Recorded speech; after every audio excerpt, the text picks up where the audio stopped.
হাল মিন মাজিদ বলে আওয়াজ দিবে জাহান্নাম। প্রশ্ন আছে জাহান্নাম সেইখানে থাকবে? হ্যাঁ অবশ্যই থাকবে। রব্বুল আলামিন ভিন্ন আয়াতের মধ্যে বলেন ওয়াজিআ ইয়াউমাইযিন বিজাহান্নাম, জাহান্নামকে কিয়ামতের ময়দানের মধ্যে উপস্থিত করা হবে, হাজির করা হবে। আল্লাহ তাআলা বলবেন ও ফেরেশতা যাও জাহান্নামকে 70,000 শিকল লাগাও, শিকল লাগায়া জাহান্নামকে হাশরের জমিনে নিয়ে আসা। আসার পর জাহান্নাম এমন আওয়াজ দিবে।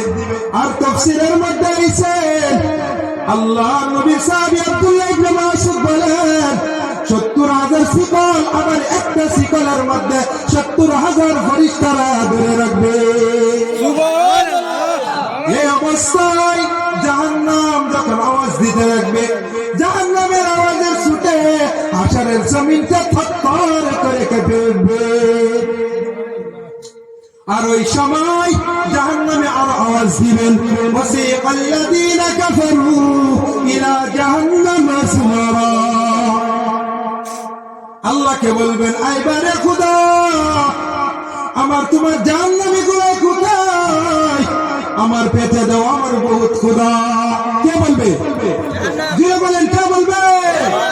জাহান্নামে বলবে ও যুবক ভাই কিসের 2 দিনের জিন্দেগি ভরে আসরে বাবা, যে মেয়ের কাছে দৌড়াইতেছ সেই কেউই না। আছে কেউই না।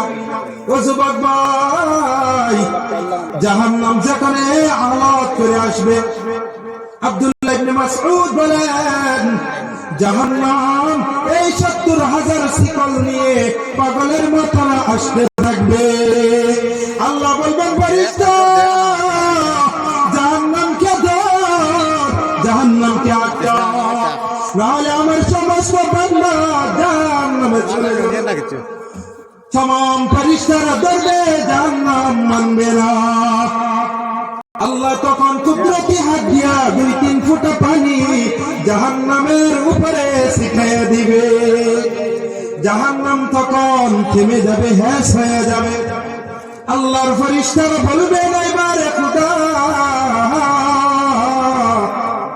কি আমরা এতরি ফেরেশতা এই জাহান্নামকে ধরে রাখতে পারলাম না, আপনি কি পানি দিলেন জাহান্নাম থেমে গেল।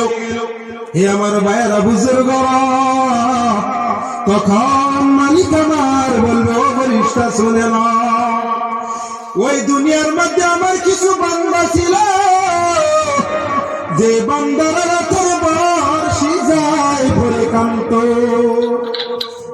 জাহান্নামের ভয়ে কান্ত। সেই জাহান্নামের ওই ভয়ের চোখের পানি আমি রব্বুল আলামিন হেফাজত করে রেখেছিলাম, ওই পানি আমি আজকে জাহান্নামের উপরে ছিটায় দিলাম।